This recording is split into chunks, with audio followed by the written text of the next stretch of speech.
Welcome to the Games Drive-In. This is John. How you doing today?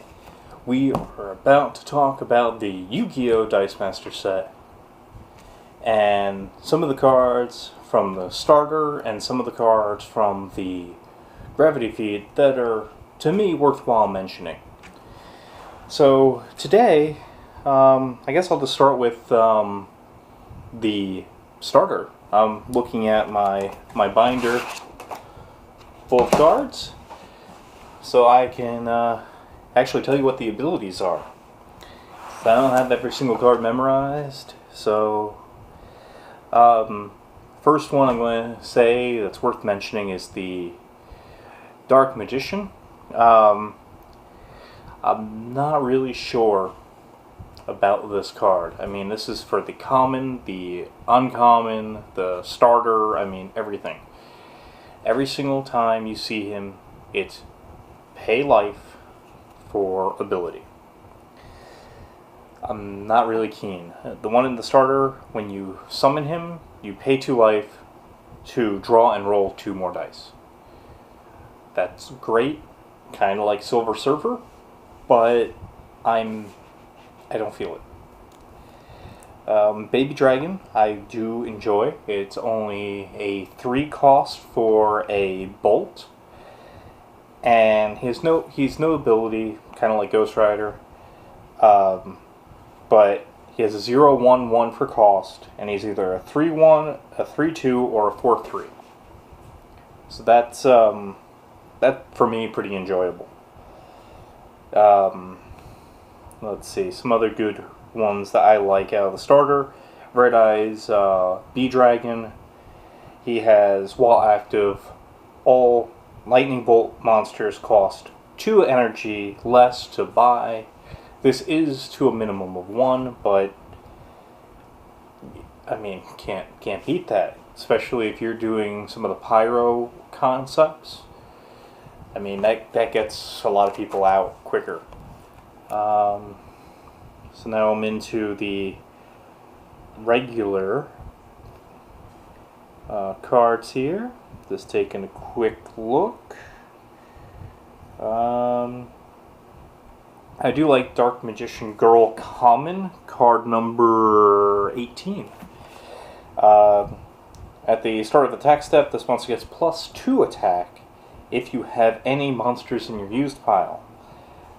If you have monsters in the used pile, that makes it a 5, a 6, or a 7 for attack power.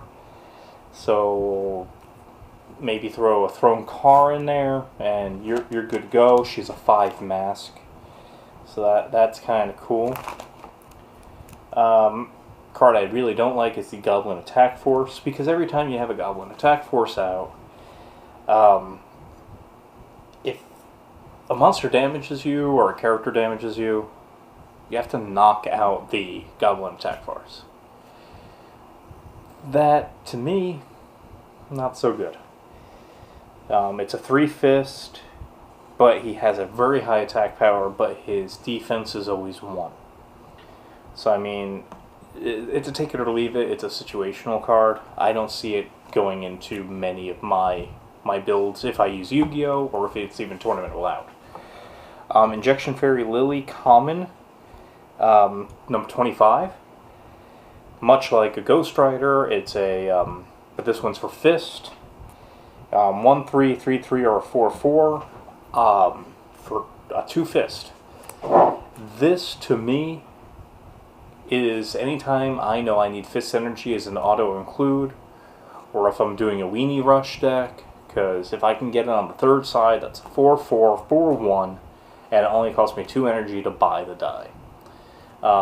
I did use this in a tournament. It was called Ladies' Night, and honestly, it wrecked. It did great things for me. I put a maximum of 4 on this die, and wow. I mean, I was rolling really well that night, but still, it's a great card to have.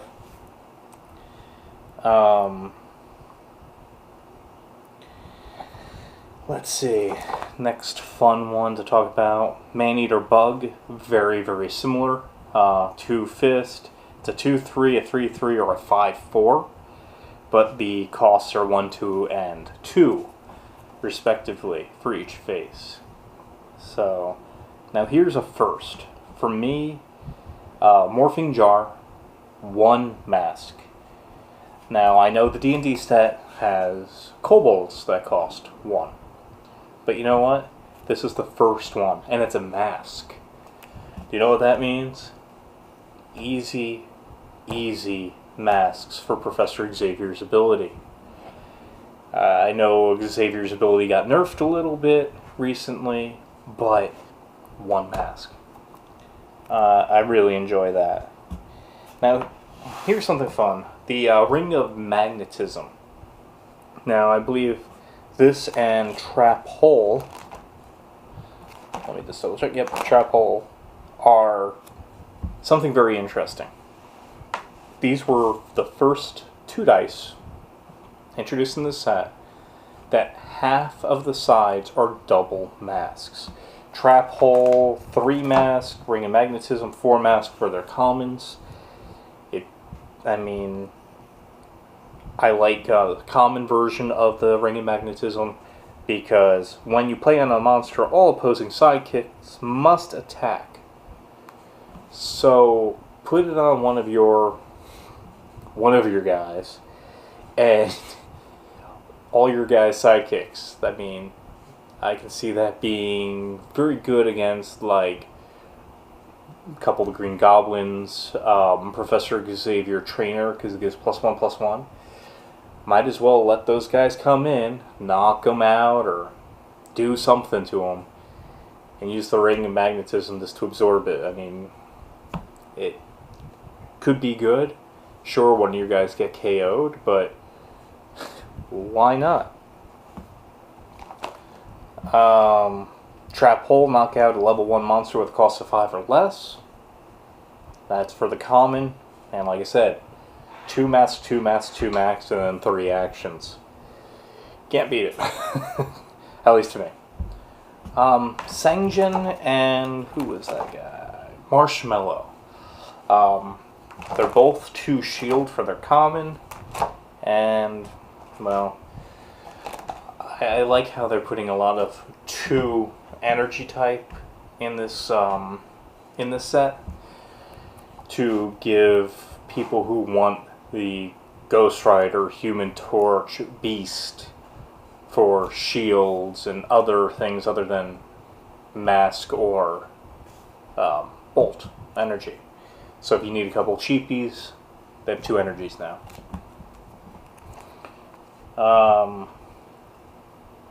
Yeah, so many good cards. So many good cards in this set, if given the opportunity. Looking at my uncommons now, we're up to... Now, Dark Magician Girl, uncommon. +1 attack for each monster in your use pile. So that does mean if you bought a whole bunch of those jars, or if you bought a whole bunch of those injection fairies, Sangjins, they count. So roll your 6 dice, buy 3, buy 4. They're all in your use pile right now, and you know what that means. +4 to attack, and like I said, at her first side it's 3, second side 4, and third side is 5. And for cost 005, or 001 rather, this seems broken. If you can get it off. If you can't, then, because it's all about timing for that type of card. Can't remember his name, but I remember seeing this thing. Now with the new Dungeons and Dragons set out, there's a lot of dragons. Copper Dragon, Blue Dragon. Well, I'm trying to find him.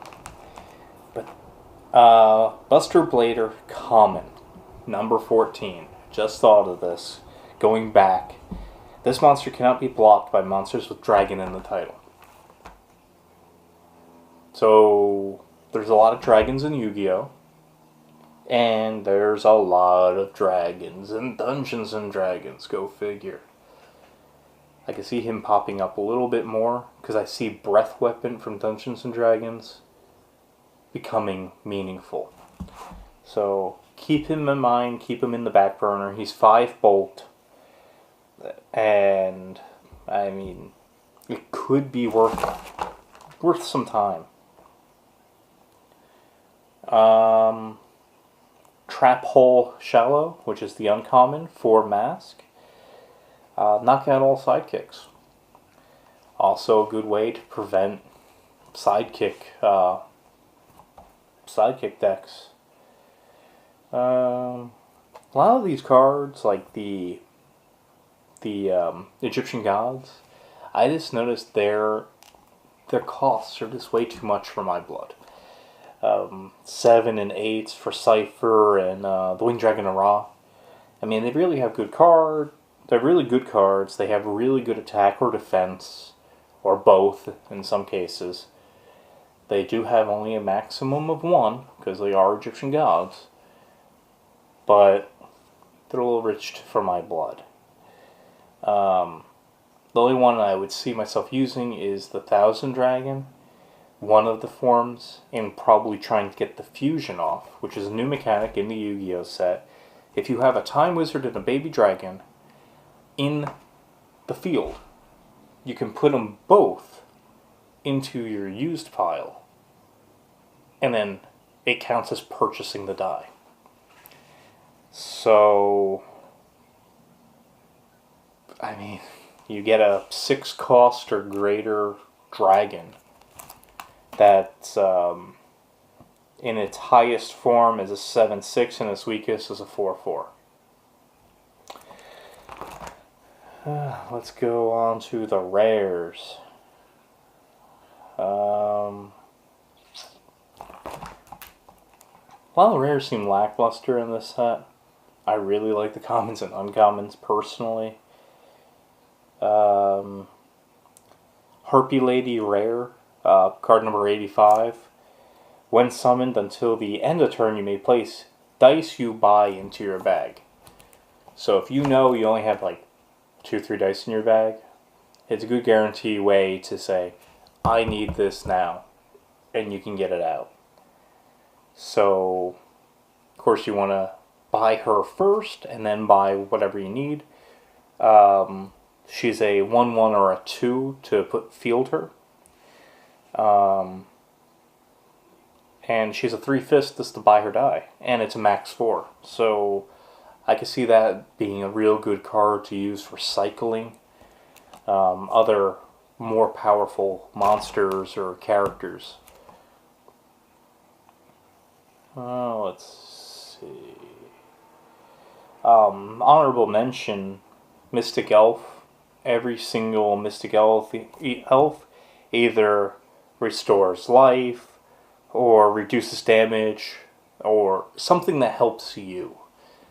It's one of the few cards that actually have, hey, summon me, and now +1 life. It's kind of fun.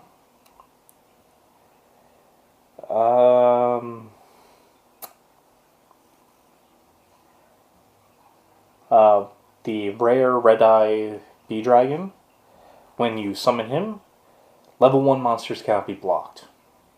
So if you're having a lot of fielded guys all on their lowest side, he could be worth it. He's really worth it if you have a whole bunch of like injection fairies or something like that. Get a whole bunch of cheap guys and have him as your costly guy. He is a 7 bolt, but situational at best. I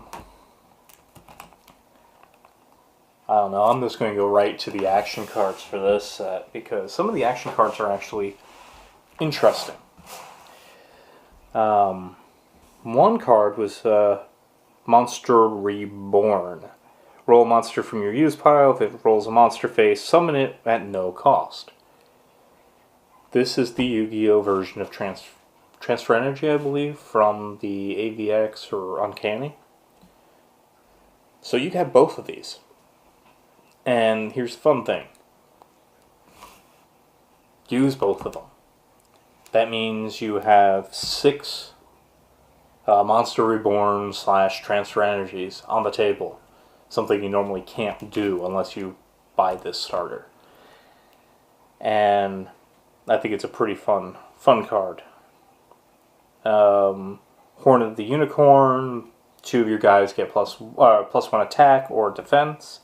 And if you roll a burst, damage to those monsters in excess is dealt to your opponent. So they get the like a trample ability, which is thrown car.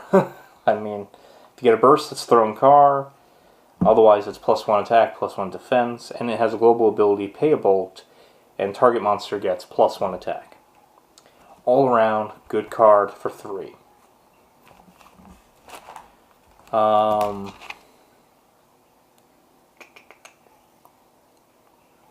Waboku.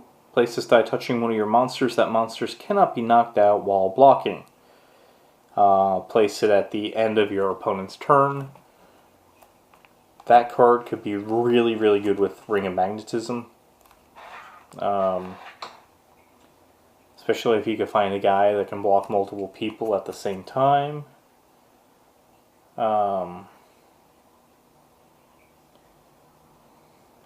Swords of Revealing Light. I don't really find it worth it. Choose one monster. Monster cannot attack. Sure, you can use it to buy yourself time, and it has a global of Pay a Mask. Target monster cannot block.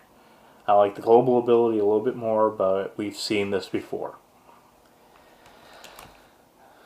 Spellbinding Circle. Place this die on opposing monster. The monster cannot attack. Return this die to your use pile when the affected monster is knocked out.